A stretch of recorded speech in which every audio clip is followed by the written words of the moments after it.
And I know this is maybe a topic that comes up a lot, so I'll answer it here. Am I a shill for Activision? Does Activision pay me to say like nice things about the game? No, absolutely not. Now, of course, you could say, well, Donuts, you're only trying to be so professional and so positive because you want to get on their good side. You want to go to Treyarch and get Gulf War stuff. You want to be invited to these like, behind the scenes stuff with zombies and everything. And to that, I have to kind of give you a little bit of credit because that is in the back of my brain. But I assure you, it's not like any sort of malicious intent. The fun that you see me have on Modern Warfare 3 Zombies, the perspective that I give you is authentic. I do genuinely have fun. Like, dude, I tell you, that mags of holding video I did with the shotgun, that was like a 4-round burst or whatever, that was so much fun. It was incredible. And I love the sandbox of Modern Warfare 3 Zombies. Like I said, it has immense potential, and I think it's missing a lot of that potential, but I always try to be as genuine as I can. But also, I do know kind of I almost think of it as like a responsibility as my channel gets bigger to be a little bit more professional. And honestly, it's probably not even a channel thing. I think it's just something that I'm realizing or thinking about as I'm trying to be more mature in my personal life. I think a good example of like JR Rizzo, the great zombies YouTuber, JR Rizzo, wonderful reviews of stuff.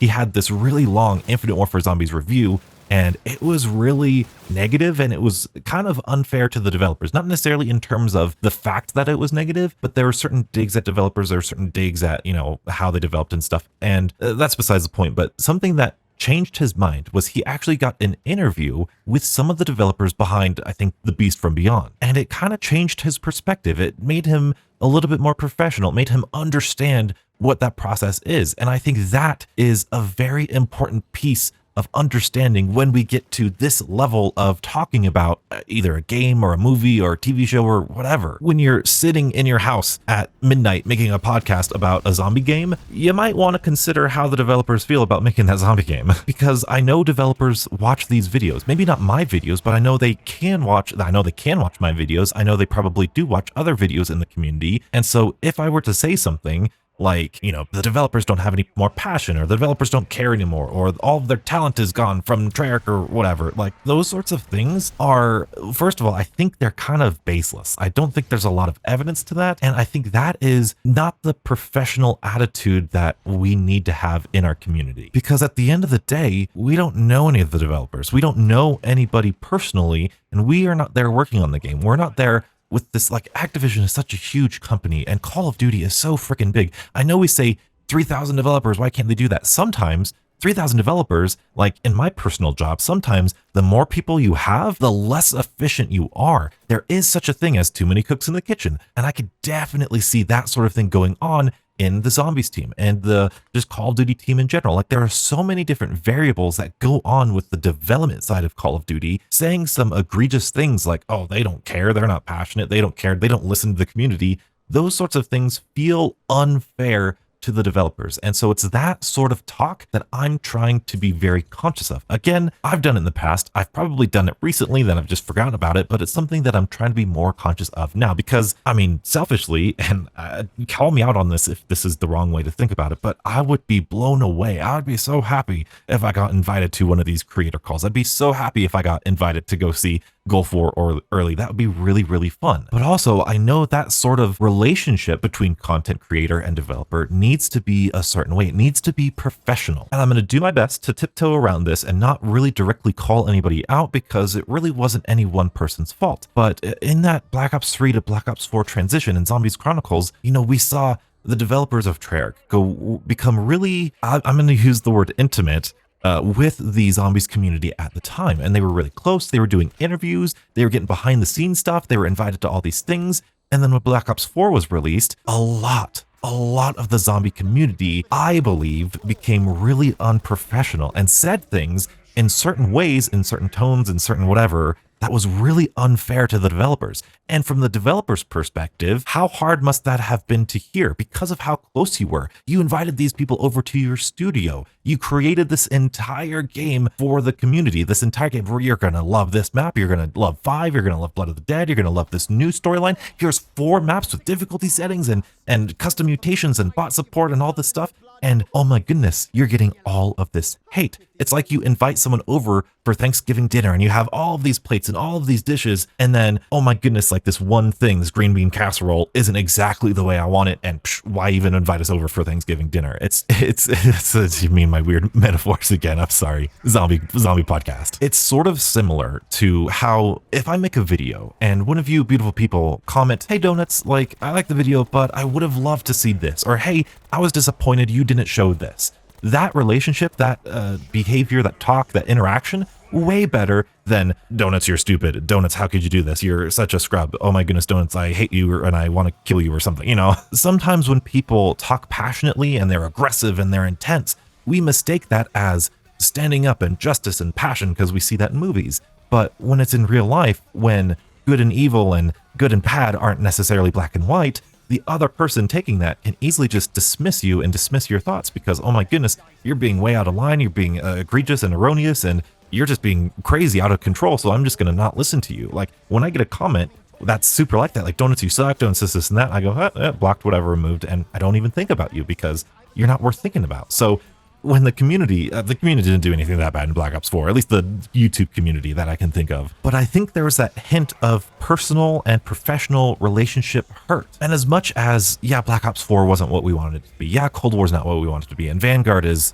Vanguard, as much as like the developers have their role to play in the state of zombies right now, I think that the community also has a part to play. And when two parties like the zombies community and the developers seem kind of tense right now, I think it takes somebody to stand up and to wipe away the sins of the past and to extend that olive branch and go, hey, let's try again. And so that's kind of in the back of my head of, I want to try again. I want to, hey, you know what? I want to interview people at Treyarch. I want to go back behind the scenes and really talk to them and see how they're developing stuff. And I want to have that close relationship with them again because that was really fun. That was one of the best parts about the community. I mean, it's nuts. It's absolutely crazy to think about that one of the biggest PlayStation DLCs of all times, one of the biggest DLCs of all time, Zombies Chronicles, was first revealed in a YouTuber's apartment for college that he had like 100,000 subscribers. Not Noah J, not, I forget who else, Mr. Dalek JD at their place and where they had the most subscribers. No, it was JC Backfire's house.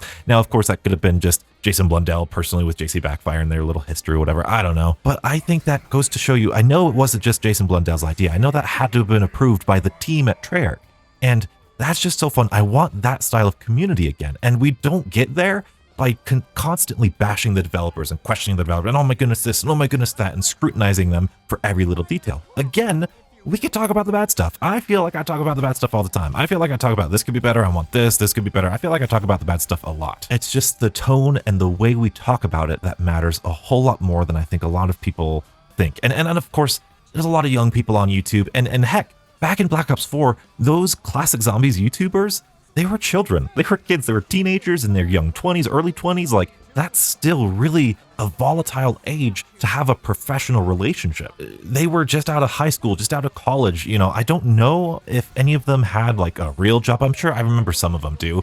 But handling that sort of business professional culture was completely different because all they had known was like YouTube and school. Again, I'm not like bashing anybody. I'm not trying to like talk down about the zombies community and oh my goodness, you know, Black Ops 4, them quitting in Cold War and the state of zombies is the community's fault, but I do think I feel like it's a piece of the puzzle, albeit a small piece of the puzzle, but moving forward, I don't want to be a part of that puzzle. I want to be a part of the solution. I want to be a part of the, hey, if something sucks, like, I'm going to tell you. For example, the Sergeant's Beret that we're getting in Season 3, I don't think I'm going to use. The Bloodburner bike, I think it's glitchy, I think it needs patching, and it's just not the best schematic. And I think we need to refocus on what DLC content we're working on for Modern Warfare 3 Zombies. I don't think we're going in the right direction right now, but I think we can get there. Developers are pretty darn smart. They're pretty darn good at their job. Because believe it or not, I think the developers listen to the community far more than you believe. I was, and I guess still am, a big fan of Game Theory. I mean, we all know Game Theory, Matt Pat.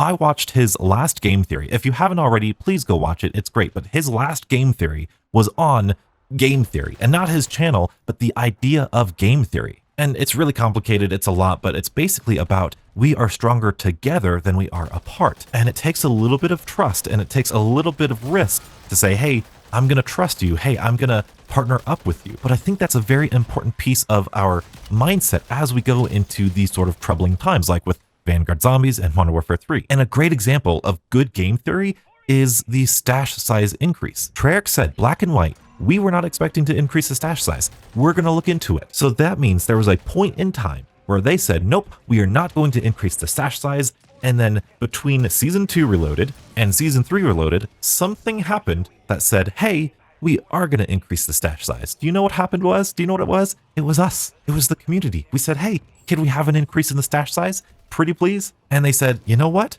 Okay, I'll give you another example. When Vanguard released, they went with the War of the Dead style map. They said, hey, this is like Outbreak 2.0, mini Outbreak, whatever you want to call it. This is the thing we're developing for the entire year. And the community said, this sucks. This ain't great. We don't like this. Can we have round-based, please? And you know what they did? They said, hey, you know what? We had to redesign everything for this brand new Modern Warfare engine, but you know what?